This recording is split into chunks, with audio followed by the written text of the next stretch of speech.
Esta semana comenzaron las clases y también la transformación educativa que impulsa el gobierno, que despierta críticas en los sindicatos docentes y también en la oposición. El pasado 2 de marzo, el presidente de la República ante la Asamblea General hizo una serie de anuncios económicos que también despertaron cierta polémica. El gobierno además intenta este año aprobar la reforma de la seguridad social. ¿Cómo se para el Frente Amplio? ¿Cómo se para la oposición? ¿Cuáles son las prioridades legislativas de esta fuerza para este año? De todo eso estaremos hablando esta noche. Bienvenidas, bienvenidos. Así comienza Lado B. El 70% de los trabajadores no es alcanzado por esta medida y que de alguna manera se le está devolviendo a la gente lo que al comienzo de su gobierno se le quitó. Primero no es cierto, lo último no es cierto, que lo justifiquen. Ya han salido varios a decir eso y no es cierto que lo justifiquen. Segundo, es medio como raro porque al principio dijeron que no había que hacer rebaja de impuestos y ahora dicen que es insuficiente. Es como medio raro que se decidan. En realidad lo que hay atrás es algo sistemático, que es palo porque boga y si no bogas, palo. Están en su derecho, obviamente lo comparto. Nos movemos por un lado, nos pegan, nos movemos por el otro, nos pegan. Es como que ya una reacción inconsciente, ¿no? Inconsciente, no de inconsciente, inconsciente que no se piensa, es automática, por decirlo de alguna manera. Pero bueno, póngase a pensar en un policía, una maestra, un sanitario, un funcionario de la salud que tiene que pagar IRPF, que tiene hijos, que tiene que pagar un alquiler, que ahora va a pagar o menos o no va a pagar. Vayan a decirle a ellos que es una medida que no vale la pena o que no sirve. Además, hay un factor que no es menor, que esto va a ser dinero que va a estar en el barrio. Entonces se le afloja el cinturón a ese trabajador, a esa trabajadora, y va a volver al almacén, va a volver a pagar unas cuentas, va a volver en la vuelta. No van a comprar bonos del tesoro ni irse de viaje a Miami. Y esta noche aquí en vivo, en Lado B, en la pantalla de TV Ciudad, recibimos al senador del Frente Amplio, José Carlos Maía. Gracias por acompañarnos. Bienvenido a Lado B. ¿Cómo anda? Bien, ¿cómo está usted? Bien, muy bien. Senador, profesor de historia, periodista también, tengo que decirle colega. Sí, egresé del IPEP, lo voy a nombrar. Sí. Y fue así, cuando terminé de estudiar profesorado de historia y además he estudiado inglés hasta niveles importantes, estaba un poco saturado. Y estuve a punto de empezar en la Facultad de Derecho. De hecho, la empecé. Y después como que me desestimulé un poco porque algunas de las cosas que estaba aprendiendo en los primeros tiempos era muy parecido a lo que yo había aprendido en el IPA. Entonces dije, me gusta mucho la comunicación. Y arranqué para el periodismo, me gustó mucho, aprendí algunas cosas. Después lo practiqué poco porque la vida me llevó por otro lado. Ajá, hay varios mostradores, claro, en esa carrera, en esa vida, ¿no? Bueno, vamos a hablar de distintos temas. Lo vemos al presidente de la República ahí hacer una defensa de esos anuncios económicos que hizo el 2 de marzo ante la Asamblea General. Usted ha sido muy crítico también, por ejemplo, utilizó su red social Twitter para hacer un hilo criticando distintos temas. El presidente ahí decía prácticamente que al Frente Amplio no le sirve nada, que critica todo y que incluso criticó estas medidas económicas. ¿Dónde se para usted para, precisamente marcar algunas diferencias con el mandatario? Yo creo que, primero, el presidente salió militar con un tinte mucho más blanco y coalicionista que otra cosa. Tengo la convicción que algunos números de encuestas que ellos manejan muy bien no le están dando del todo bien y siente, como él lo ha dicho, pública en alguna reunión, la necesidad de retomar el medio del ring. Tengo la sensación además que habló de un país muy autorreferido, muy el país del presidente y del gobierno, y que muchas de las cosas que dijo no tienen, correlato con la realidad que vive la gente. Esa es la sensación más importante. Y creo además que tienen un desafío, que lo tenemos todo como sistema político en general, lo tiene particularmente el gobierno, que es una afectación grande en lo que es la credibilidad y la confianza. Los casos de Astesiano, de Marcet, notorios incumplimientos no solo con respecto al programa de gobierno y lo que anunciaron en campaña, sino con cuestiones que dijeron que iban a hacer durante el gobierno y no las han cumplido, afectan mucho lo que él diga efectivamente sea digamos, comprobado como válido por la sociedad. Esas medidas que anunció, ¿considera que no van a generar una repercusión en la población desde el punto de vista económico? A ver, están muy focalizadas en un sector que es una parte de los que pagan IRPF, que son digamos, menos del 70% no paga, el 30% paga, y además hay una circunstancia. Él hizo cambios en materia del cálculo, tanto del IAS como del IRPF, que hizo que más gente pagara. Aunque no le gusta que le digamos, aumentó los impuestos, aumentó las tarifas, recaudó más y ahora en todo caso es una devolución, pero focalizada en un sector de la sociedad. Nosotros como Frente Amplio, obviamente, cuando hay un alivio tributario, que sea pequeño y focalizado, lo vamos a apoyar, obviamente no está dentro de lo que nosotros primero haríamos y segundo tampoco va en línea con lo que ellos mismos se comprometieron en campaña electoral. ¿Cómo toma cuando el gobierno destaca el crecimiento económico que tuvo el país en el entorno del 5% y la creación de miles de puestos de trabajo? Bueno, lo primero, que la economía muchas veces crece, ha crecido, por ejemplo, durante el periodo de la calle Padre. Sin embargo, por una concepción de inspiración neoliberal, crecieron los números generales, pero eso no tradujo en beneficio de la mayoría de la sociedad. La teoría del derrame o de los Maya Oro de hoy no supone que la calidad de la vida de la gente mejore ni que vaya tampoco en función de lo que le dijo en la campaña electoral, que era mejorar el poder adquisitivo de la población. Eso no pasó.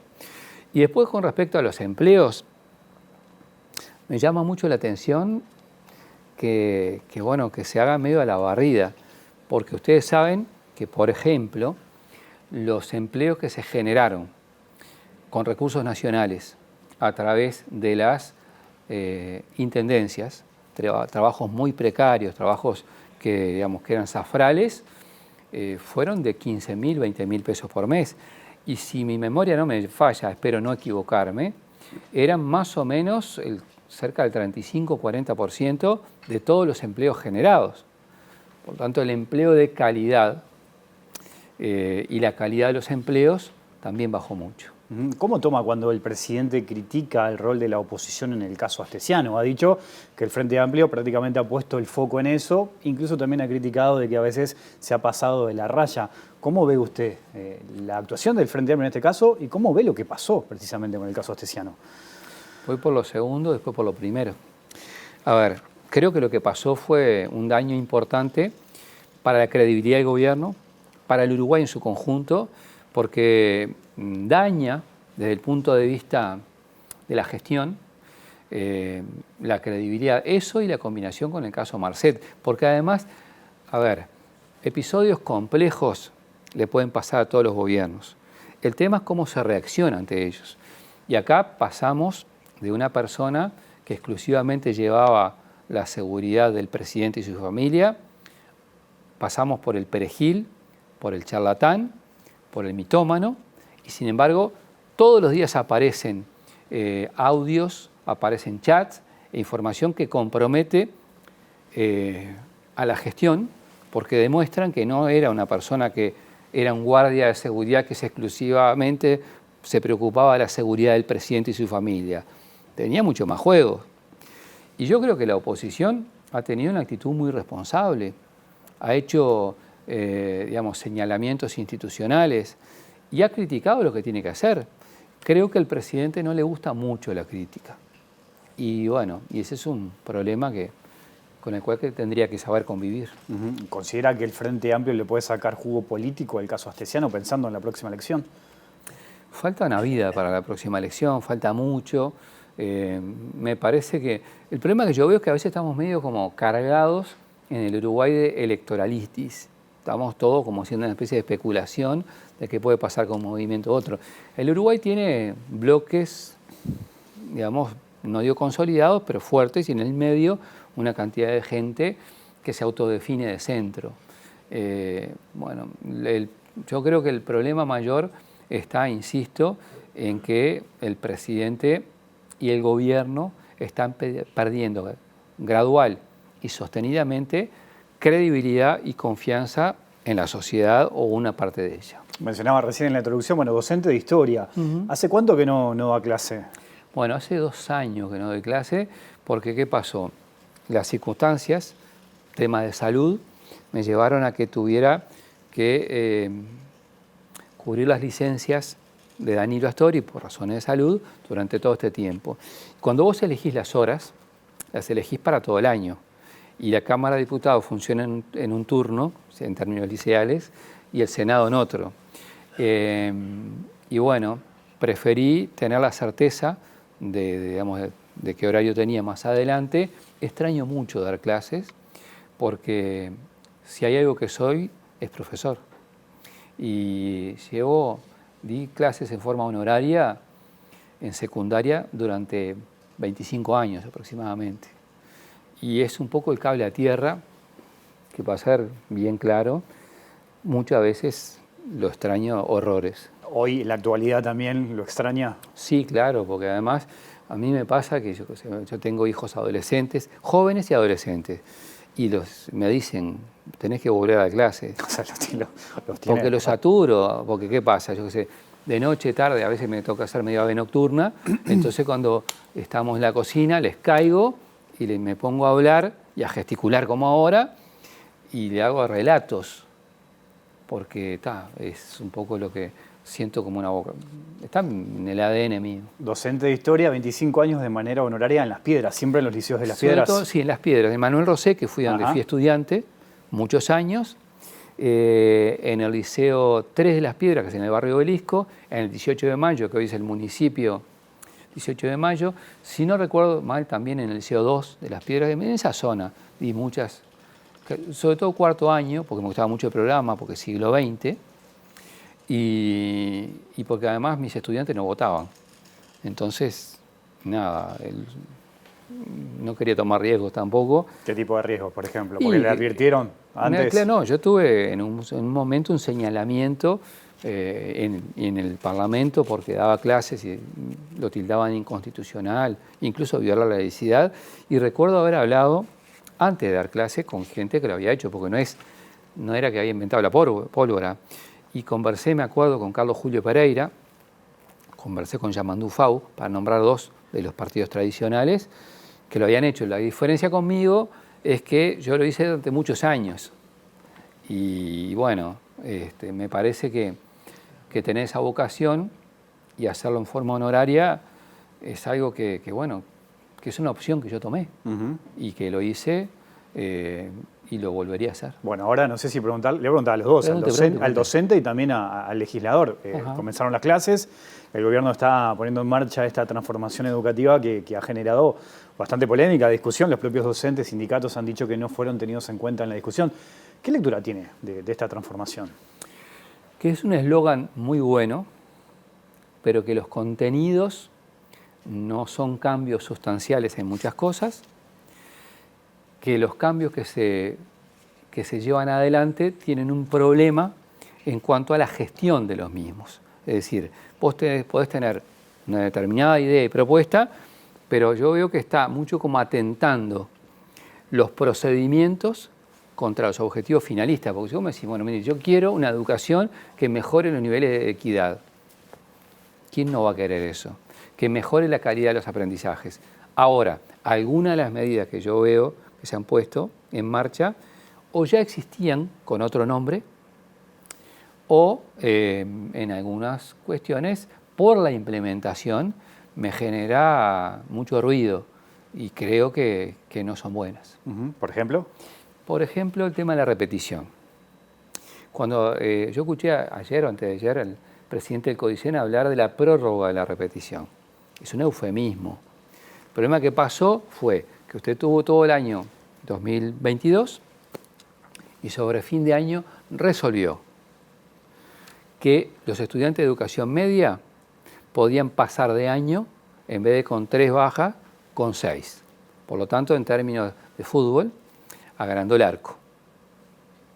Capaz que eso te da mejores números. Y después la repetición se saltea en algunos niveles un año y el estudiante al otro año se hace. Entonces, cuando vos haces eso por decreto, por resolución en términos tan estrictos, eliminás el margen de, entre comillas, ¿verdad?, de discrecionalidad técnica, sana discrecionalidad técnica que tiene que tener un profesor en un aula o un equipo de profesores o una institución con director y con algunos, algún equipo en torno a ello. Porque a veces la repetición es buena y a veces es negativa, pero tiene que haber un elemento subjetivo legítimo para poder utilizar esa variable. Y cuando se hacen las cosas sobre fin de año, con ausencia de participación de los actores educativos en general y en forma administrativa, creo que se va en contra de objetivos que pueden, insisto, ser compartibles, pero que los dinamita los procedimientos. ¿Por qué? Por algo muy sencillo. Si vos lo que querés hacer es mostrar un eslogan y una frase que después los contenidos tenés que buscar mucho para ver efectivamente cuál es el cambio, bueno, pasan esas cosas. Tiene claro que Robert Sciorra se enojó con usted cuando dijo eso, ¿no? Usted dijo, esto es un título y no tiene contenido dentro. Dijo que estaba faltando el respeto a toda la gente que había trabajado. ¿Cómo tomó esa crítica? Me llamó un poco la atención. Entre otras cosas, no es bueno estar enojado en esos términos. Yo creo que hay que saber aceptar las críticas y más cuando se plantean de la razonabilidad. A ver, las asambleas técnico-docentes. El otro día leía un colectivo de profesores de historia, de sala de profesores de historia, han hecho críticas sostenidas por la falta de involucramiento. Entonces vos podés tener, por ejemplo, una especie de participación cosmética, en el sentido que vas, exponés, haces marketing, donde se vio, por ejemplo, que una política pública tenga que tener publicidad a través de la denominada ley de medios. ¿Por qué? Vos podés utilizar la ley de medios para difundir cosas que después la población necesita saber para implementar, cosas concretas de lo que va a suceder. Pero yo creo que ahí está el error y bueno, yo lamento que se haya enojado, pero las críticas entiendo que son válidas y además son respetuosas. En esta transformación se pone el foco en las competencias, que no es nuevo en el Uruguay, pero se pone el foco allí, por ejemplo, en materias como historia. Se señala que no alcanza solo con enseñar la historia, sino que se intenta, por ejemplo, fomentar la comunicación, que los alumnos puedan intercambiar con sus pares, generar debates, instancias de intercambio. ¿Cómo lo ve eso? No sé si usted, por ejemplo, como docente, en algún momento aplicó eso que hoy se está promocionando. A ver, primero, me parece una falsa dicotomía hablar de competencias y contenidos. Debería haber complementariedad, ser complementario, a ver si me sale bien la palabra, y a su vez que no sea un dogma, que vos tenés que ir todo para un lado o todo para el otro. Tenés que tener, digamos, la capacidad de articulación en eso. Eso es lo primero. Lo segundo, me consta que eso se ha utilizado, el tema de las competencias, por ejemplo, en Plan Ceibal, por ejemplo, en educación inicial, es decir, o en el mundo UTU, como me gusta llamarlo a mí. Y voy a algo más introspectivo. Durante algunos de los tantos años que yo daba clase en educación media, por ejemplo, Revolución Cubana. Tú planteás el proceso y podés poner un equipo de muchachos que digan, bueno, ¿cuáles son las virtudes? Otro que diga cuáles son los aspectos que se encuentran negativos y un tercero que evalúe no quién tiene razón, sino quién presenta mejor la información y sacás las mejores conclusiones. Bueno, yo creo que ese tipo de cosas que yo la he hecho en mis clases en una época, con ese tema que me viene de ejemplo ahora u otros, son uno de los tantos ejercicios y cuestiones que tienen los docentes, ahora mucho mejores porque tienen mucho más herramientas informáticas, están más actualizados, en fin, yo eso lo ponía hace 1000 años atrás. Entonces, me parece que el problema es cuando nosotros creemos que somos fundacionales en cada cosa que hacemos y no aprovechamos la experiencia acumulada que, bueno, que existe y que es un error no hacerlo. Le propongo una pequeña pausa y seguimos conversando. Con gusto. Ya sigue el lado B aquí en la pantalla de TV Ciudad.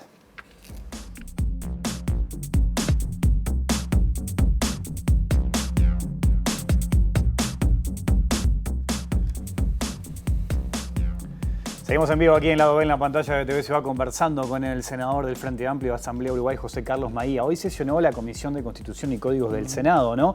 En ese sentido, ¿cuáles son las prioridades del Frente Amplio para este periodo? Bueno, el Frente Amplio fijó, en primer lugar, fijamos como una prioridad cerrar el capítulo del juicio político al denominado alcalde de las Mil Gauchadas, que ya pasó su proceso penal y que tiene que tener una definición política. El gobierno pidió algún asesoramiento que nosotros no nos negamos para hacerlo y bueno, esperemos que se resuelva pronto. Después el tema del enriquecimiento ilícito, que creo que es una cuestión muy importante a trabajar.